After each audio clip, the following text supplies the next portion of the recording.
Gerando um novo CPF. Como falar sobre ter filhos e fatores financeiros e emocionais no relacionamento? Seja muito bem-vindo ao podcast Vida 2+. Este é o psicólogo Diego Gaspar. E esta maravilhosa é a psicóloga Bianca Souza. Hoje a gente vai falar de um tema muito interessante sobre filhos, gerando esse CPF. Você já imaginou como funciona o processo emocional de gerar esse novo CPF na sua vida? E tem um custo financeiro também, né, Diego? Tem custo CPF, Bianca? Para ter um novo filho ou para ter o primeiro filho, isso impacta sim no orçamento do casal. Mas eu vou te contar um detalhe meu, tá? Prometa que não vai rir. Eu sou a garota das planilhas. E antes de decidirmos ter filhos, ou seja, já havíamos conversado, casamos, sabíamos que queríamos ter filhos, mas eu comecei a calcular quanto custaria ter um filho.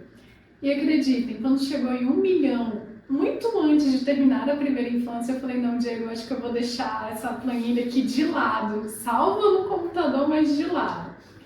Brincadeiras à parte, mas a planilha é verdade, viu? Sim, gera impacto financeiro. E muitos casais se preparam materialmente para ter esse filho, começam a organizar a vida financeira, pensam no custo com fraldas, com alimentação, com às vezes plano de saúde, médicos, a estrutura da casa, mas não se preparam emocionalmente para receber esse filho. Não se preparam emocionalmente para ter disponibilidade, para ter tempo para cuidar desse filho. O que acontece quando isso vem à tona, Diego? A gente cruzou os olhares aqui um pouco, porque quem tem um filho, especialmente um recém-nascido, pode imaginar que isso significa mudanças na rotina. E mudanças na rotina, inevitavelmente, há custo emocional. Vamos primeiro falar de mudança na rotina. Mudança na rotina, então, significa que você está se preparando para acordar de madrugada, você está se preparando para acordar cedo, talvez até para não dormir alguma noite, você está se preparando para, ainda que não durma, seguindo a sua rotina de trabalho normal no dia seguinte, está se preparando para ampliar as suas responsabilidades, porque agora você vai ter um novo CPF para cuidar no seu dia a dia e por um tempo indeterminado. Parece que é só trabalho, não é? Mudança de rotina é só coisa ruim? Então, não é não. Mudança de rotina também tem um monte de coisa boa por trás. A mudança de rotina pode ser você estar se preparando para descobrir que você pode ser mais feliz. Você está se preparando para ouvir alguém te chamar de papai ou de mamãe? Você está se preparando para alguém compartilhar os sonhos dele ou dela com você? Você está se preparando para ser suportivo quando essa pessoa que você ama começar a chorar ou quando ela tiver medo e ela vai correr para os seus braços e pedir ajuda e você vai poder olhar para ela e dizer, eu estou aqui?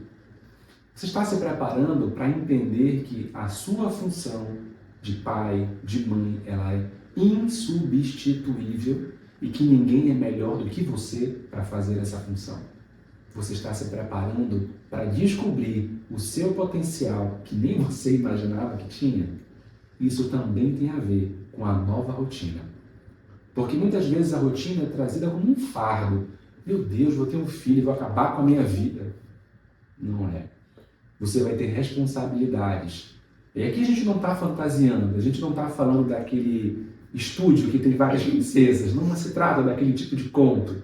A gente está falando de realidade. De mudanças, sim, de trabalho, sim. Quem disse que ia ser fácil? Mas também ninguém te disse que não ia ser feliz. Ninguém te disse que não ia valer a pena. Ninguém te disse que materializar o sonho de uma família não ia ser uma experiência incrível para você. Sabe por quê?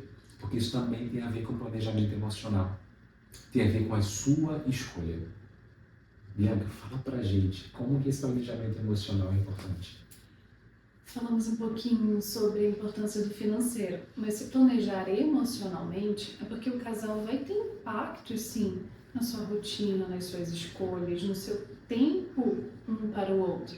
Então, se preparar para a chegada de um filho de um novo CPF na família implica, sim, vocês conversarem sobre quais os ajustes que vão ser necessários fazerem, o que vocês abrem mão individualmente, mas também o que é muito importante, que querem estar presentes, que querem participar.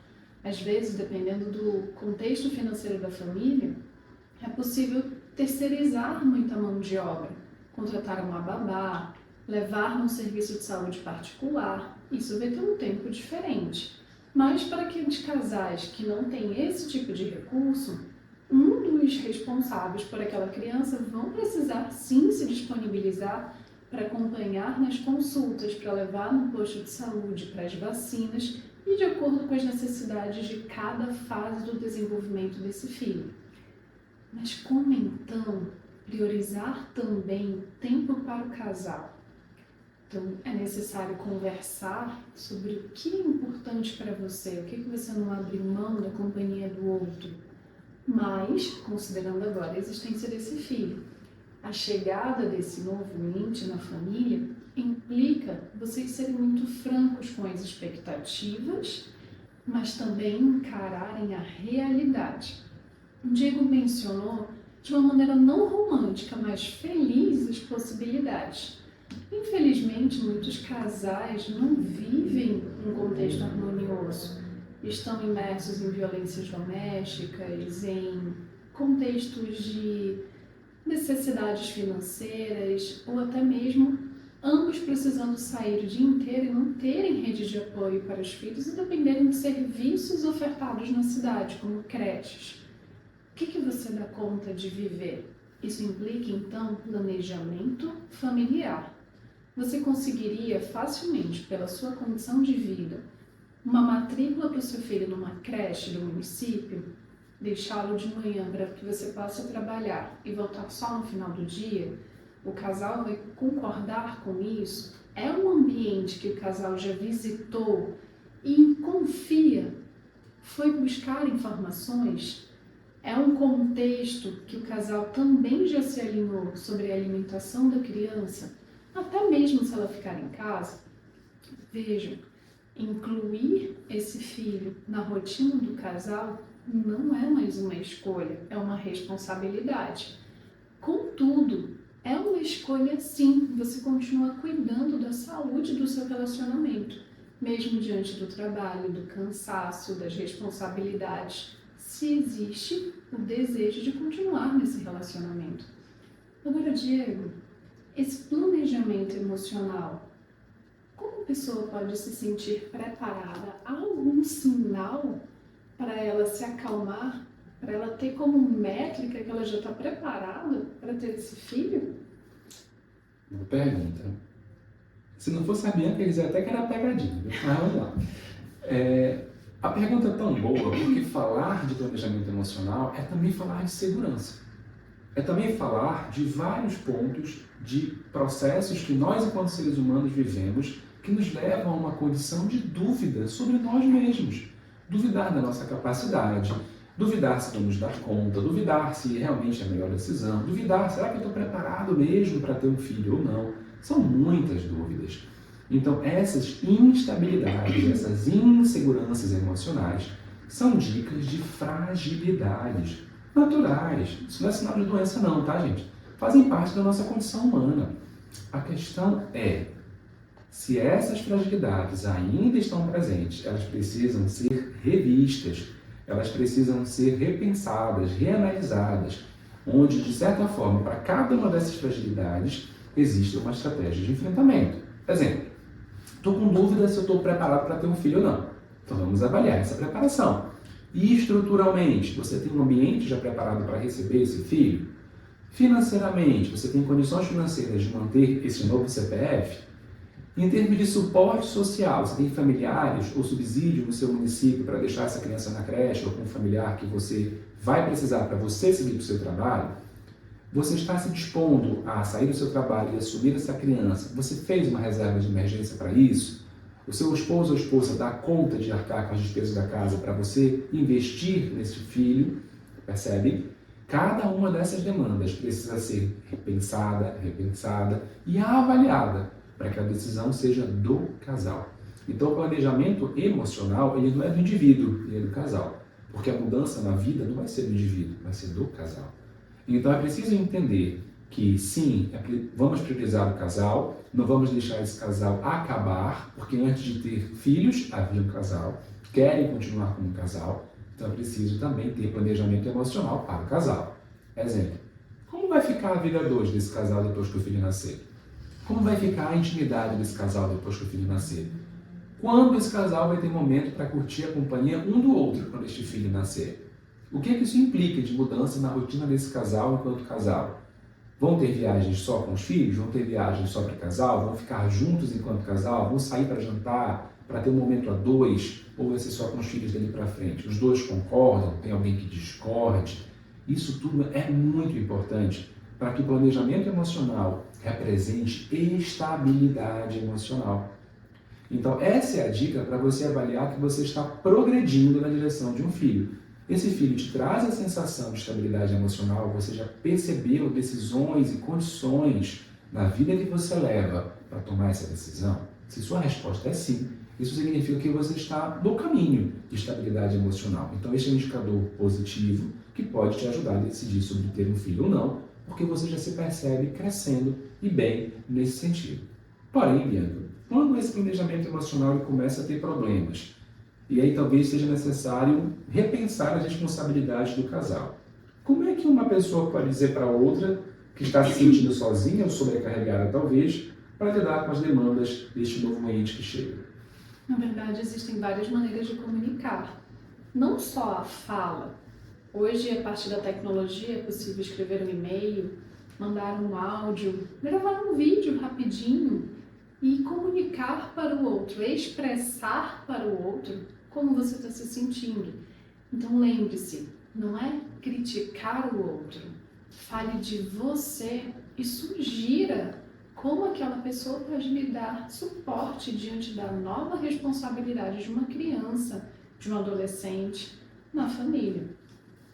Primeiro, você precisa se conectar consigo e entender que a expectativa de ter um filho é muito diferente da realidade de conviver e criar esse filho, ser suportivo para esse filho.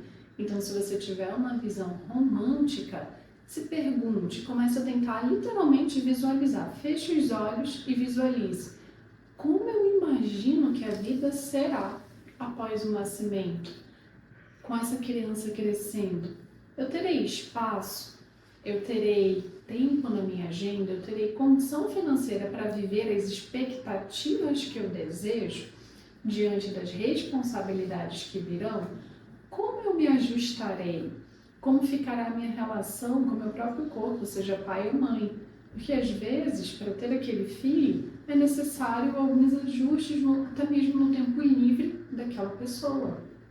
Então pense, você está romantizando ter um filho nas suas expectativas ou você está sendo realista no desejo de ter esse filho, gerar o filho ou até mesmo adotar esse filho e ser presente na vida dessa criança que crescerá e precisará do seu exemplo, da sua presença num processo de criação saudável, inclusive emocionalmente. Vamos falar de uma coisa que talvez pode ser um pouquinho difícil agora. Bianca, e se a pessoa, diante dessas perguntas que nós estamos fazendo aqui no podcast, ela se perceber respondendo não, não, não, não. Ou seja, ela não se sente preparada emocionalmente, ela não se sente preparada para assumir uma nova responsabilidade, ainda que ela tenha recursos financeiros para isto. Esse é o melhor momento para ela ter um filho? Eu vou falar a minha resposta, mas eu vou também ponderar algumas coisas. Se você se perguntar e as respostas forem não, não e não, não é o melhor momento, não estou preparado, então se freie no seu desejo. Respire e talvez reconheça que não seja a circunstância mais adequada. Contudo, Diego, tem algumas situações que às vezes não há tempo hábil. Por exemplo, quando se trata de mulheres, tem uma questão biológica aqui em jogo. Então, tem mulheres que investiram muito tempo na carreira, se dedicaram fortemente e sempre tiveram desejo de um filho, mas diziam para si mesmo, ainda não é o momento, ainda não é o momento.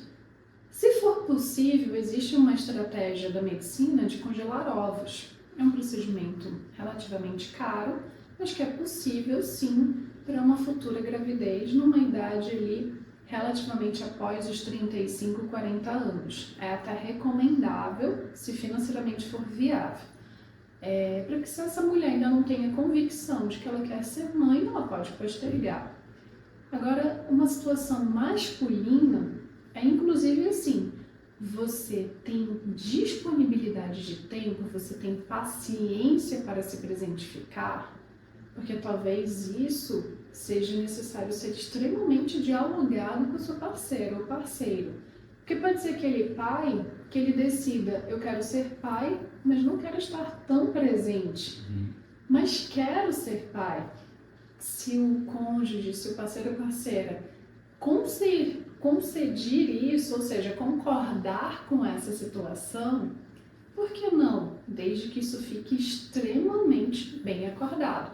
Que talvez seja aqueles casais que o homem, tradicionalmente, não estou dizendo que é o único ajuste, muito menos que é o único contexto saudável, estou trazendo apenas um exemplo.